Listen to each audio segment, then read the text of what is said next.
여러분 반가워요. 여러분의 목사님 이철이에요.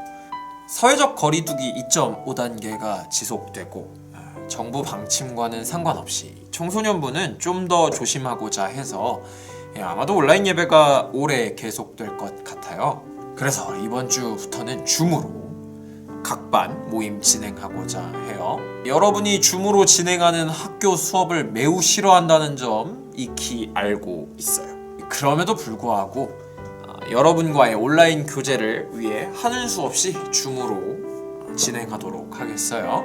이 온라인 줌 교제에 참여하는 친구들에겐 매주 간단한 기프티콘 선물을 줄 거니까 꼭 많이 참여했으면 좋겠네요. 아울러 온라인으로 교제에 참여하는 친구들만 출석 인정한다는 점 유의하세요. 성실한 출석에 따라 많은 혜택이 주어지니까 출석 꼭 잘해주길 바래요. 이번 주는 지난 9개월간 배운 구약 성경의 줄거리를 총 정리하는 시간 갖도록 할 거예요. 이번 연도 이래저래 정말 정신이 없었죠? 그래서 이때쯤 좀 전체적인 정리가 필요할 것 같아서 총정리 영상 준비했어요. 2월까지 진행했던 오프라인 예배, 그 중간에 온라인 예배, 그리고 요 근래 진행되고 있는 영상 메시지까지 우리가 2020년도 9개월간 함께 배운 구약 성경 줄거리. 그럼 이제부터 한번 정리해 볼까요?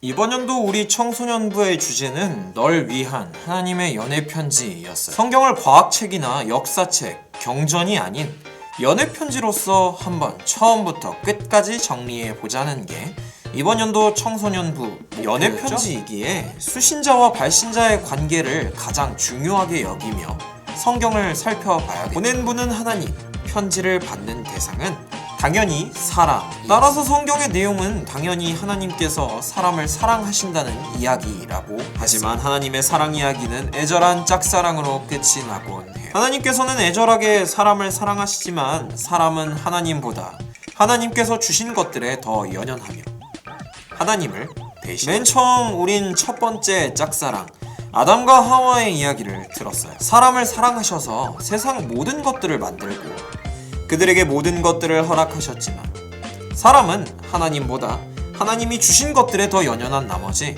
하나님처럼 될 수 있다는 말 하나 때문에 하나님을 배신하고 선악과를 따먹었어요. 첫 번째 짝사랑이 이렇게 허무하게 끝났지만 하나님은 그럼에도 불구하고 사랑하셨어요. 그래서 죄로 인해 사람이 죽을까봐 에덴 동산에서 벗어나게 하시고 가죽옷을 지어 입히시고 복을 주셔서 땅에 번성하게 하셨죠. 하지만 이 두 번째 사랑도 짝사랑이었어요. 땅에 충만해진 사람들은 하나님을 잊고 그분을 배신했어요. 사랑보다는 폭력을, 정의보다는 불의를 일삼았죠. 하나님은 사람 지으신 걸 후회하시고 세상을 물로 심판하시기로 딱 한 사람, 노아만을 선택해 노아와 그의 가족만은 구원하시죠. 이 노아를 통해 하나님께서는 사랑을 이어가세요. 하지만 물 심판이 있고 나서 얼마 지나지 않아 사람은 바로 하나님을 또 배신했어요. 땅에 충만하고 번성하라는 하나님의 명령에 정면으로 도전했어요. 모여 흩어짐을 면하자 하며 탑을 쌓아 하나님보다 높아지려 해요. 하나님께서는 사람들이 쓰는 언어를 각각 다르게 하셔서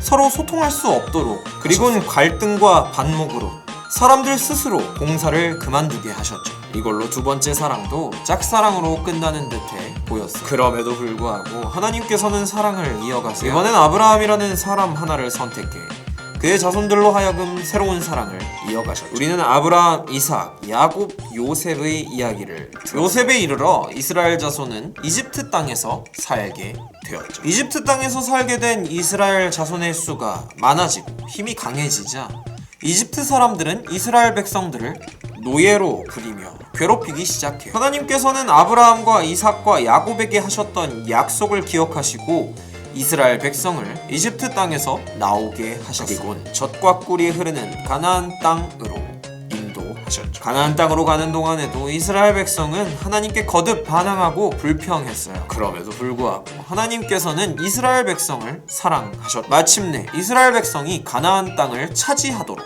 도와주셨죠. 처음에 이스라엘 백성은 하나님께서 보내주신 사사라는 인물에 의해 통치받았습니다. 이로써 이스라엘 백성은 하나님의 통치 아래서 강성해질 수 있었죠. 하지만 이스라엘 백성은 하나님의 통치를 불안하게 여겼어요. 그 결과 하나님의 경고를 무시하고 왕을 세워 왕정 국가를 수립하죠. 우린 초대국왕 사울과 이스라엘의 전성기를 이끈 다윗, 그리고 그의 아들 솔로몬의 이야기를 들었어요. 잘 나가던 이스라엘은 점점 하나님을 잊기 시작했어요. 아브라함 이전 조상들과 마찬가지로 이스라엘은 하나님보다 하나님이 주신 것들에 더 연연하며 우상을 찾고 폭력과 불의를 일삼았죠. 이러한 이스라엘의 잘못을 돌이키게 하시고자 하나님께서는 수많은 예언자들을 보내셨어요. 하지만 소용이 없었죠. 결국 이스라엘은 솔로몬의 아들 르호보암 때에 나라가 둘로 갈라져 동족 상잔의 비극을 맞이해 주변 국가들의 횡포를 온몸으로 받아내야 했으며 종국에는 거대 제국 아스르와 바벨론에 의해 유린당함으로써 다시금 먼 옛날 이집트 땅에서와 마찬가지로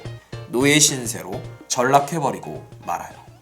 여기까지가 이제까지 우리가 함께 살펴본 성경의 줄거리예요. 이 아브라함으로부터 시작된 하나님의 세 번째 사랑 또한 짝사랑으로 끝날 것 같군요.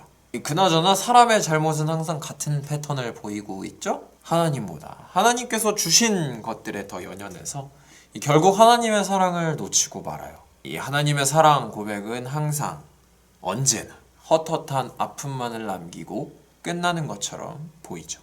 우리의 모습도 이와 마찬가지 아닐까 싶어요. 하나님을 믿고 사랑하며 그분을 경험해서 교회를 다니고는 있지만 교회에서 나와 세상에서 살아갈 땐 하나님과 그분의 말씀을 잊고 살아갈 때가 참 많죠. 그리고 마침내 하나님보다는 하나님이 주신 것들, 이를테면 가족, 친구, 연인과 같은 관계에서부터 게임, 운동, 연예인 등과 같은 취미들을 하나님보다 더 사랑하며 살아요. 하지만 성경이 증언하듯 여러분이 하나님을 잊어도 하나님은 여러분을 잊지 않으세요. 여러분이 하나님을 사랑하지 않아도 하나님은 여러분을 계속 사랑하세요. 그럼에도 불구하고 사랑하세요.